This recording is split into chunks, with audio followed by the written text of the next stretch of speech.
Welcome to Hotline TV. I'm Amy Walter. And I am John Mercurio. Today on the show, another in our award-seeking series, Transition Transmission. All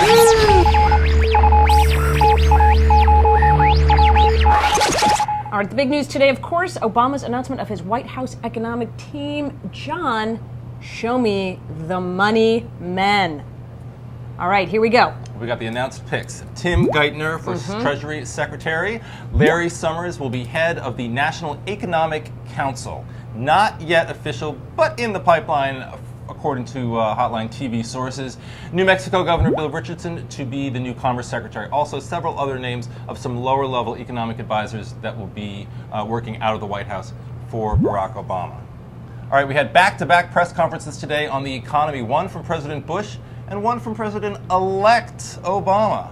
Who, Amy Walter, who is the public looking to lead the economy in the short term? Of course, Obama's not president until January 20th. No, he's not. At least not according to current plan. But who's the public looking to in terms of this crisis right now? Well, I mean, it is fascinating to me that we're in the midst of another huge bailout. Yes. Huge bank. Correct. President Bush gives a maybe 2-minute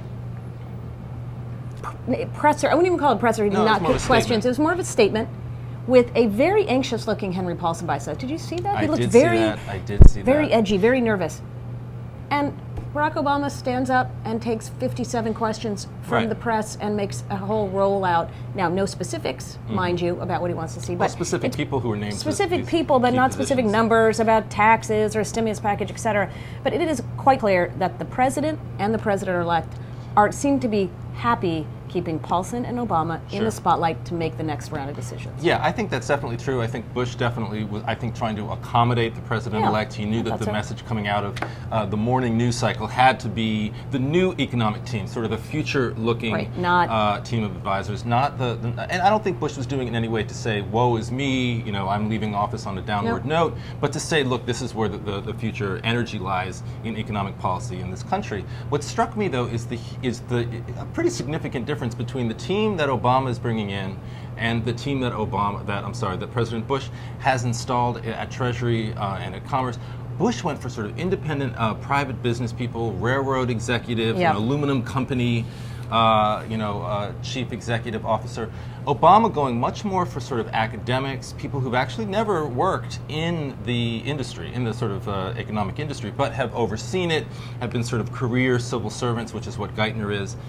Another thing to watch for, he's giving Geithner Treasury, he's putting Summers, not necessarily the easiest person to work with, as the head of this National Economic Council.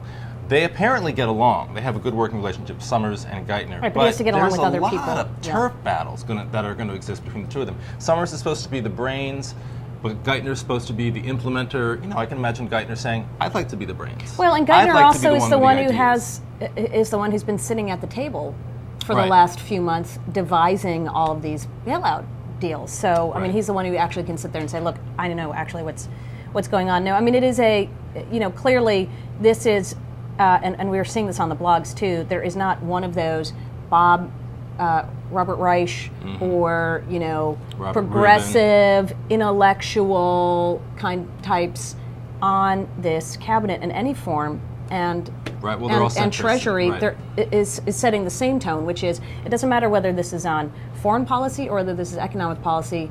We are not hewing to the left in this administration, which is something that conservatives happy about, liberals starting to get antsy. We'll see for how long. Yeah. Right, but I just think turf battles is going to be a story that we're going to be hearing a lot about over the next, not just in economic policy, maybe with foreign policy. If there's going to be a who's the boss question between Hillary Clinton at state and people working in the National I thought you were talking about Tony Danza. Security Advisory. Is he going to come in? I think there might be a Tony Danza Hotline TV show. All right, one thing that I want to add, and then we have to go, but how do you keep spending? I'm no expert on the economy, but we're spending like $1 gajillion propping up Wall Street, right? Correct. And they're going to spend another gajillion on a stimulus package. How much more money is there left? And don't you think as much as we can print. Is that true? As much as we can print. All right, so we can just keep spending all this money. It's okay. All right, yeah. That's good to know. I'm sure Obama has no limits then on what he can. It's monopoly money at this point, which is also, why. Well, I think that's part of why you're seeing Obama sort of draw back on the idea of the tax increase on people who make over $250,000, because he's looking, I guess, for some sort of economic stimulus at the higher bracket. All right. Well, there you go. That's it. We explained it all. That's everything that we have ever known or thought we knew about the economy. Well, until next time, I'm Amy Walter. And I'm John Mercurio. We'll see you next time on Hotline TV.